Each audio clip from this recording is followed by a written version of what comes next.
শ্রীনগর নামটা শুনলেই চোখের সামনে নানান ছবি ভেসে ওঠে। তাকেও ঘুরতে যাক বা না যাক, তার কারণ ভারতীয় সিনেমার প্রেক্ষাপটে বারংবার উঠে এসেছে শ্রীনগর বা কাশ্মীরের দৃশ্য। শ্রীনগরের প্রাকৃতিক সৌন্দর্যে মোহিত হয়েছে বহু পরিচালকের মন। ভারতবর্ষের এই অতি পরিচিত জায়গাকে কেন্দ্র করেই আজকের আমাদের ভিডিও। টুইন ব্রাদার্স এন্টারটেইনমেন্টে আপনাদের সকলকে স্বাগত জানাই। জম্মু কাশ্মীরের রাজধানী হিসেবে শ্রীনগর পরিচিত হলেও তা কিন্তু সাময়িক। শীতকালের 6 মাস জম্মু কাশ্মীরের রাজধানী থাকে জম্মু, আর গ্রীষ্মকালের 6 মাসের জন্য রাজধানী হয়ে ওঠে এই শ্রীনগর। কার কার জানা ছিল না এই তথ্যটা? কমেন্ট বক্সে লিখে জানাও। শ্রীনগর থেকে যেমন বহু ওয়ানডে ট্রিপ করা যায়, যা কিনা আপনাদের আগের ভিডিওগুলোতে বলেছিলাম, যেমন সোনমার্গ, গুলমার্গ ইত্যাদি, তেমন শ্রীনগরের সাইট সিন হিসেবে বিখ্যাত বহু জায়গা আছে, যা কিনা আজকের ভিডিওর বিষয়বস্তু। প্রথমেই বলি, শ্রীনগর থেকে আপনারা সাইট সিন করতে পারেন টিউলিপ গার্ডেন, মুঘল গার্ডেন, হজরত বল শ্রীন, শঙ্কর আচার্য টেম্পল, পরি মহল, ডাল লেক, নাগিন লেক। শ্রীনগরে এসে থাকার জন্য হোটেল ডিটেইলস আমরা আগের ভিডিওতেই বলেছি, কারণ আপনাদের তো আগেই বলেছি যে শ্রীনগরে এসে ওয়ানডে ট্রিপ হিসেবে অনেক জায়গা ঘোরা যায়, যেমন সোনমার্গ, গুলমার্গ। তাই স্পেসিফিক্যালি কাশ্মীর সিরিজের সোনমার্গের ভিডিওতে আপনারা হোটেল ডিটেইলসটা ভালো মতো পেয়ে যাবেন। আজ আমরা বেরিয়ে পড়েছি শ্রীনগরের সাইট সিন দেখতে। বেশ কয়েকটা স্পট আমরা দেখব। তার মধ্যে যেমন থাকবে মুঘল গার্ডেন, টিউলিপ গার্ডেন, তারপরে বোটানিক্যাল গার্ডেন, এরকম বেশ কয়েকটা স্পট। তার সঙ্গে খুব সম্ভবত আমরা সন্ধ্যের দিকে সানসেটের সময় আমরা শিকার রাইড করবো ডাল লেকে।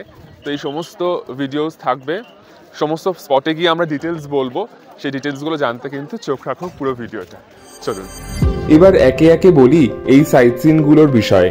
এই মুহূর্তে আমরা চলে এসেছি টিউলিপ গার্ডেনে। টিউলিপ গার্ডেনে এন্ট্রি ফি 75 রুপিস ইচ। আমরা ভেতরে ঢুকবো, প্রচন্ড এক্সাইটেড লাগছে। টিউলিপ গার্ডেন নাম শুনেছি, পৃথিবী বিখ্যাত। সেই টিউলিপ গার্ডেনে আমরা চলে এসেছি। টিকিটটা দেখা দেখি, 75 রুপিস ইচ। এখানে চেকিং হচ্ছে প্রথমে।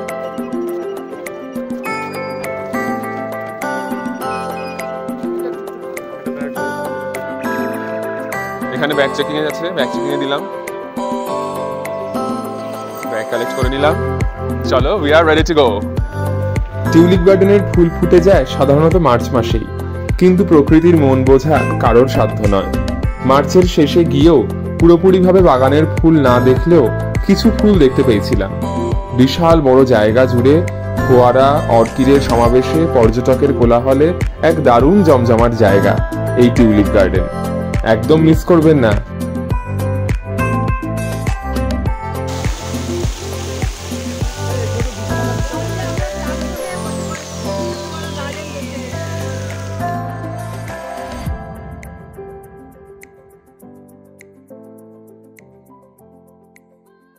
আমরা এখন শঙ্করাচার্য মন্দিরের উদ্দেশ্যে এগোচ্ছি। কিছুটা দূর এসে প্রায় 2 কিলোমিটার আগে আমাদের বড় গাড়ি নামিয়ে দিল। সেখান থেকে আমরা অটো ধরে পার অটো 150 দিলাম। সেখানে 4 জন আমরা উঠেছিলাম। 3 জন উঠলেও 2 জন উঠলেও যাই হোক, পার অটো 150 করে নিল। তো সেখান থেকে এসে এত জ্যাম, আলটিমেটলি আবার কিছুটা এসে আমাদের নেমে পড়তে হলো। বাকি রাস্তাটা আমরা হেঁটে যাচ্ছি। তো এখান থেকে হেঁটে প্রায় কেউ বলছে 250 খানা সিঁড়ি, কেউ বলছে 400 খানা সিঁড়ি বেয়ে আমাদের ওপরে উঠতে হবে শঙ্করাচার্য মন্দিরের উদ্দেশ্যে। এবার আমরা গেলে বুঝতে পারবো আলটিমেটলি কটা সিঁড়ি, এবং সেখান থেকে কিন্তু শ্রীনগরের পুরো ভিউটা পাওয়া যায়। তো আমরা এবার হাঁটছি। বেশ খাড়া রাস্তা আছে, বাট ভালো লাগছে। রোদ আছে, ঠান্ডা ওয়েদার। চলো, এখানে কিন্তু সিঁড়ির গায়ে লেখা আছে কটা স্টেপ বাকি আছে।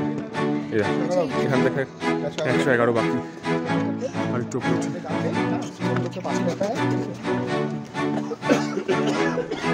প্রত্যেকটা ধাপে ধাপে কিন্তু সিঁড়ির নম্বর দেওয়া আছে আর কটা স্টেপ বাকি। 97।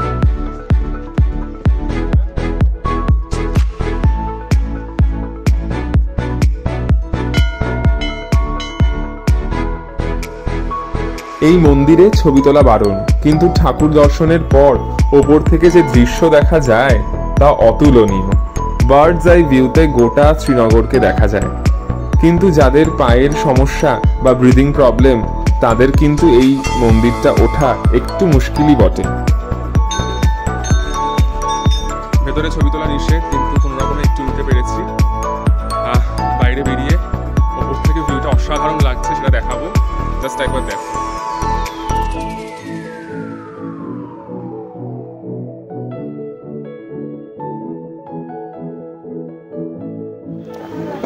এই মুহূর্তে শঙ্করাচার্য মন্দির দেখে নেমে আসলাম। একটু হাঁপাচ্ছি, তবে খুব কঠিন নয়। আমাদের ঘুরে উপরে উঠলাম এবং ঘুরে আবার নিচে নেমে আসলাম। আমাদের ম্যাক্স সময় লাগলো হাফ অ্যান আওয়ার, আধ ঘন্টার মধ্যে আমরা দেখে চলে এসেছি। আর শুরুতেই লেখা আছে ওখানে 250খানা সিঁড়ি আছে, 250 স্টেপস, তো কভার করতে খুব একটা অসুবিধা হয় না। আর আমরা এখন যাওয়ার সময় অটো ধরবো না, বেশ খাড়াই আছে একটু, এটা ঠিক।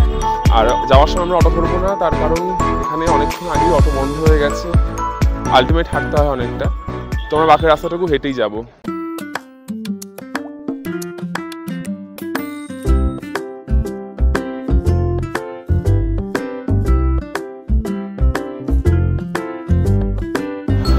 ইতিমধ্যে আমরা ঠিক করে নিলাম শিকারা চড়বো, 2টো বোট 3000। এখানে 5 স্পট 9 স্পট এরকম হিসাবে হয়। 5 স্পট হলে 1 ঘন্টা 1 ঘন্টা মতো লাগে, 9 স্পট মানে বড় ট্যুর, সেটাতে প্রায় 1.5-2 ঘন্টা মতো লেগে যায়। তো আমরা 9 স্পটটাই নিলাম, কারণ একটা ওপেন ডাল লেক আছে, মানে এখানে ডাল লেক একটা লেন, আর ওপেন ডাল লেকটা মানে লেকটা ওখানে গিয়ে বড় হবে, তো আমরা সেটা যাবো বললে আমরা ওপেন ডাল লেক নিলাম। সেটা প্রায় 1.5 থেকে 1.5-2 ঘন্টা লাগবে। 2টো বোট নিচ্ছি আমরা, 2টো শিকারা, 2টো শিকারায় 3000 টাকা।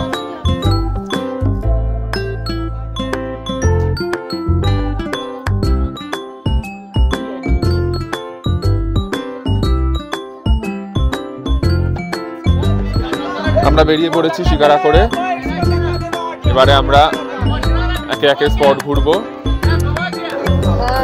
শিকারা চড়তে চড়তে ঠিক অপোজিটে এক ধার দিয়ে রয়েছে হাউস বোট, লাইন দিয়ে সমস্ত হাউস বোট। আমরা অলরেডি অনেক হাউস বোট পেরিয়ে আসলাম, এটা ন্যারো লেন দিয়ে আমরা ঢুকছি, এখন তোমায় দেখাবো। এই যে ডাল লেকে শিকারা রাইডের জন্য বেশ কিছু বিষয় আছে যা আগে থেকে জানা থাকলে সুবিধা হতে পারে। এই যেমন ধরুন প্রায় 20 থেকে 22টা ঘাট রয়েছে। 11 নম্বরের পর থেকে যদি আপনারা হাউস বোটে থাকেন তাহলে সেই জলটা বেশ পরিষ্কার পাওয়া যায়। আর প্রতিটা ঘাটের সামনেই শিকারা রাইডের জন্য ফেয়ার চার্ট, সাথে রুলস অ্যান্ড রেগুলেশনস সমস্ত কিছু দেওয়া থাকে। তবে সেই চার্ট মেনে কেউ চলে বলে তো মনে হয় না, যে যার মতো টাকা বলেই অভ্যস্ত এখানে, তাই ঠিকঠাক মতো বার্গেনিং করে নেওয়াটাই বুদ্ধিমানের কাজ। কিন্তু হ্যাঁ বস, এই ডাল লেকের অভিজ্ঞতাটাই একেবারে আলাদা। এর পাশাপাশি রয়েছে হাউস বোটে থাকা। যদি আপনাদের প্ল্যান থাকে আপনারা একদিন হাউস বোটে থাকবেন, তাহলে কিন্তু শ্রীনগরের জন্য আরেকটা এক্সট্রা দিন দিতে হবে আপনাদের। এবং এই হাউস বোট বুক করার জন্য একমাত্র অনলাইনই ভরসা। হাউস বোট বুকিং এর জন্য অনলাইনে আপনারা অনেকগুলো লিঙ্ক পেয়ে যাবেন ঠিকই, তবুও আমরা ডেসক্রিপশন বক্সে 2টো লিঙ্ক শেয়ার করলাম, দেখতে পারেন। সানসেট দেখতে দেখতে ডাল লেকে এনজয় করছি।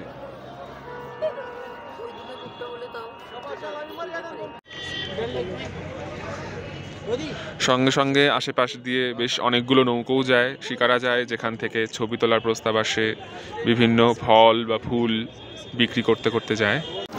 ইতিমধ্যে চলে এসেছে আমাদের সামনে চা, কফি, সমস্ত কিছু।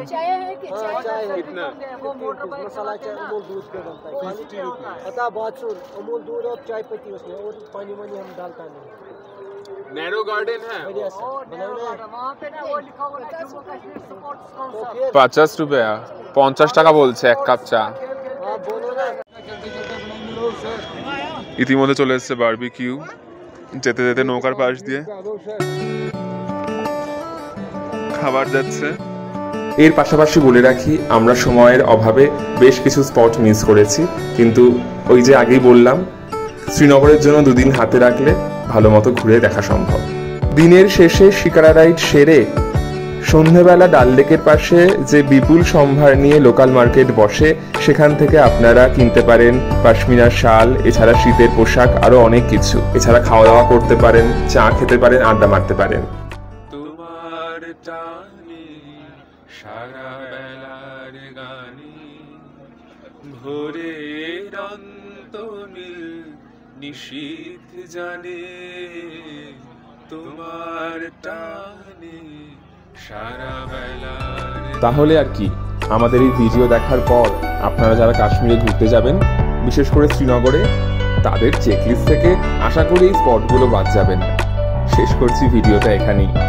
এরকম ভ্রমণ সংক্রান্ত অনেক তথ্য এবং ভিডিওর জন্য আমাদের চ্যানেলটি সাবস্ক্রাইব করে রাখুন। আর ভিডিওটা ভালো লেগে থাকলে একটা লাইক এবং শেয়ার করে দিন। দেখা হচ্ছে কাশ্মীর সিরিজের পরের ভিডিওতে।